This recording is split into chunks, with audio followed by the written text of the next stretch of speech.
the same, man. I stay myself, I never change, yeah, yeah, yeah. Dirty soul to treat me like a stain, yeah, yeah, yeah. Do whatever, get you paid, yeah, yeah, yeah. Roll it from the cradle to the grave, yeah, yeah, yeah.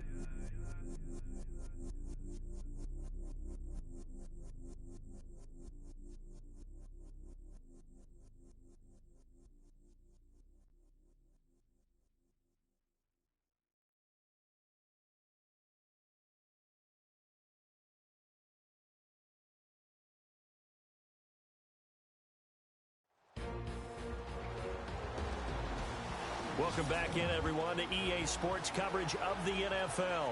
It's Falcon football as we resume play in the second quarter.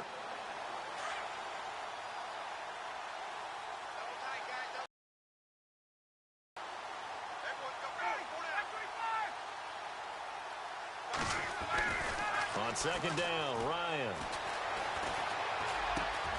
And Jones has it over the middle. And he gets this one all the way down inside the 20-yard line. A good pickup there of 20 yards. Julio Jones is off to a monster first half, but still, can he reach what he did against the Panthers in 2016? Did he go for a cool 300 in that game? On the dot in week 4, 300 yards. Oh, Matt Ryan had a pretty good game, too, threw for over 500. And he showcases the spin, a pretty good gain before he's taken down. He'll wind up getting 9 after tucking it and running, so it'll leave him with 2nd and a yard. Now, that was not a bad scramble there on first down. He didn't force it, nor did he throw it away. He was able to take off, and now he made it a very manageable 2nd and short.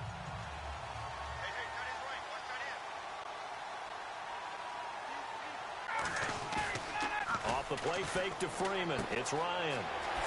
Out to the flat. That's complete to his running back. And he'll be brought down right on the edge of the goal line at about the 1-yard line. It's an 8-yard pickup, and it leads to a 1st and goal. 2 minutes remain here in the first half. We're back to Atlanta right after this timeout.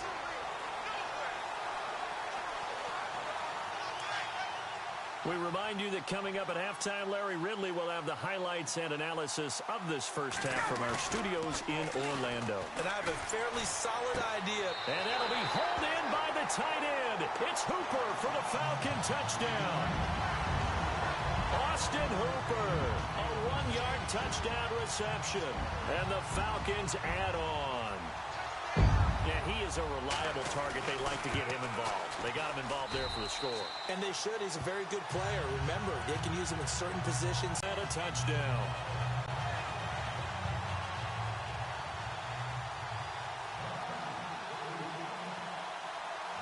Here's Bosher to kick it away.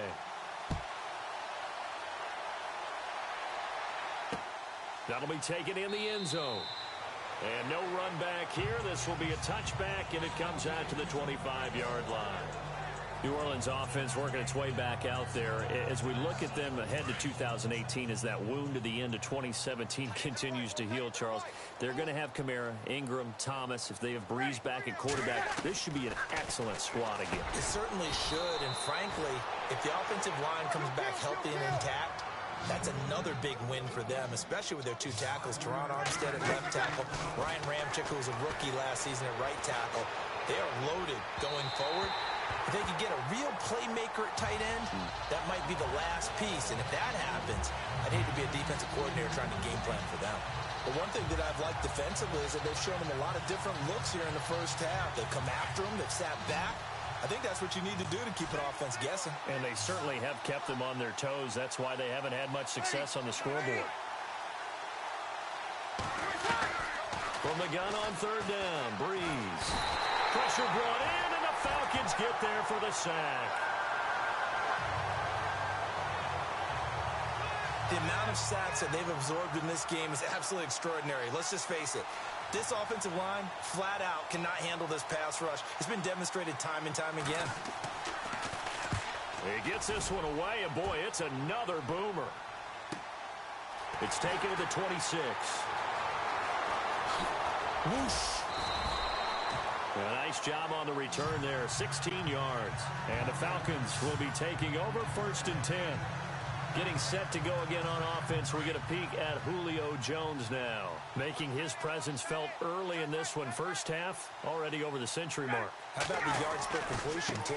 That's a pretty darn good number there. And Freeman lost the football. And this is picked up by the Saints. And the return stops at the 39-yard line. So the defense there, opportunistic. It's nice to give them credit, isn't it? Because so many times it's didn't secure the ball, didn't cover up. In this case, let's just give credit to where it belongs. Knocked it free, made a big play. The ruling on the field is reversed.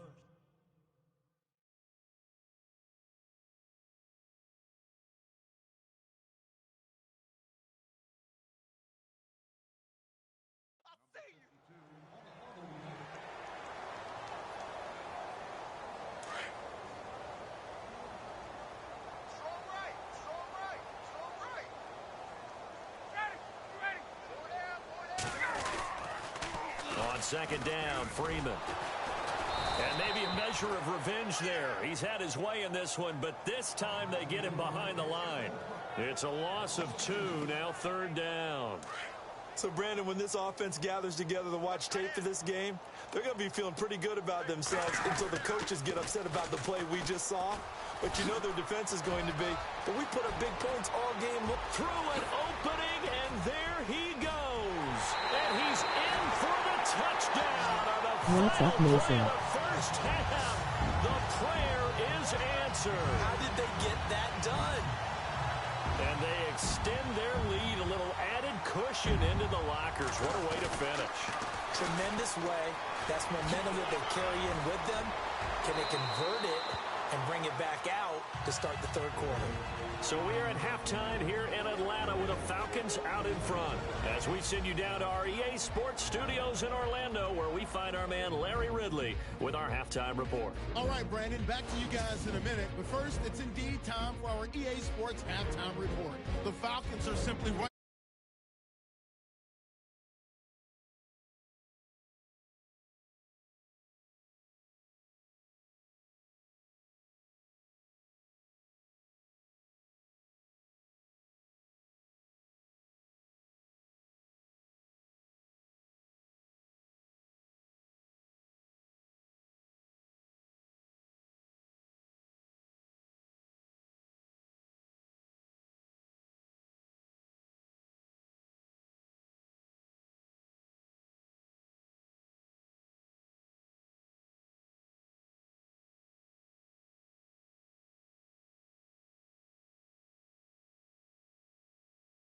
We get set for half 2.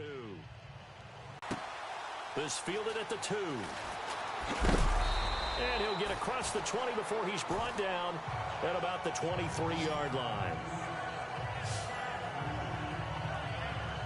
Out come the Saints now. They'll go on offense first here to begin the third quarter. These guys had to punt last time. It has not been a very fruitful game offensively thus far. They haven't even made a trip to the red zone. And I know that everyone's going crazy on that sideline because that drives you berserk to come off the field, not really move the ball well. As you said, not even get to the red zone, let alone, not even put points on the board. They've got to just take a deep breath, relax, try and figure out what is working and call more of that. Ready.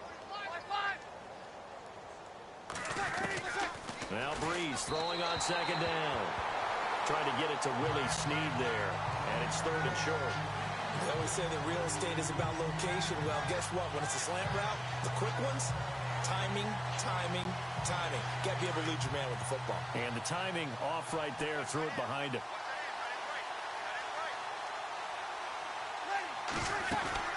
They'll try to run for the first with Ingram. And he gets it to the 34. Good enough for the first.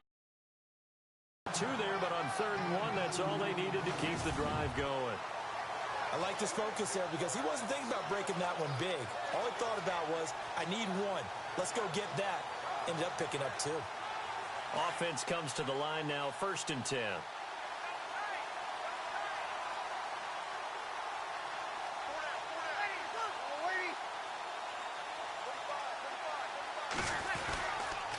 Ingram again, a first down carry. And this time he's going backwards. So after the no gain on the last attempt, here they get him behind the line.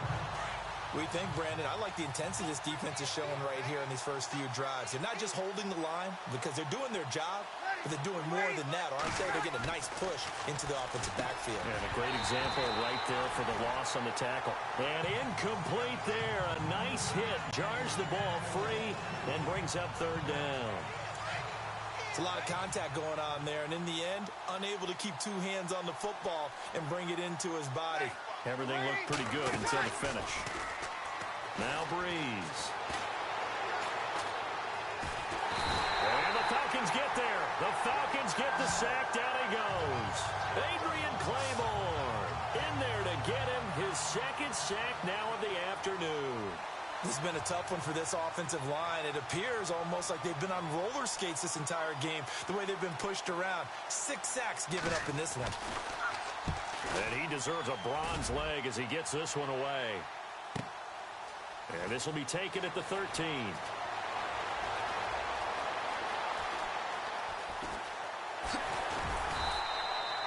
A very good return that time. 18 yards. And possession will switch hands, 1st and 10. Now we take a glance at the offense as they work their way back out for their first possession of the second half. They have the lead here. Well, we talk a lot about pregame speeches. What are halftime speeches like? For the most part, not nearly as a... Julio Jones all alone. Touchdown, Falcons. Julio Jones, his second touchdown of the afternoon. And the Falcons continue to pour it on.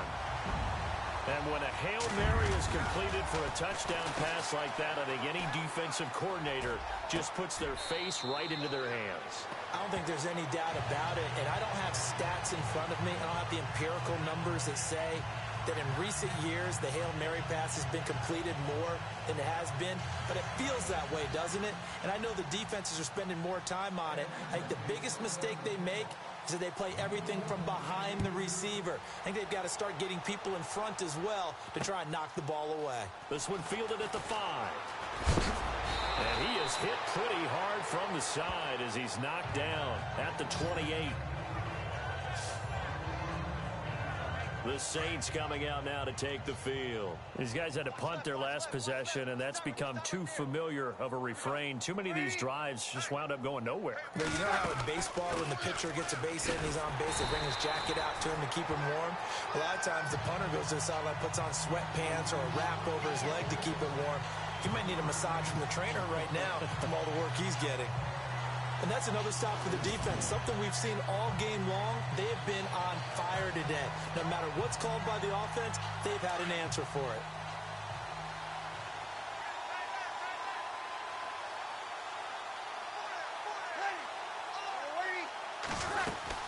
Ingram again. And there just continues to be nowhere to run. He's bottled up again at the line of scrimmage. No gain that time, and it leaves him with 3rd and 11 coming up. Big boys down there in the trenches, and a nice play to stop him cold. Nothing there. Yeah, when you talk about big boys, you're talking about those defensive tackles, those nose tackles. They're not just big, they're immense. And what a big-time play there. The Saints on 3rd down. They've struggled to the tune of 2 for 8 so far. This is 3rd and 11. Now Breeze. And the pressure gets to Breeze.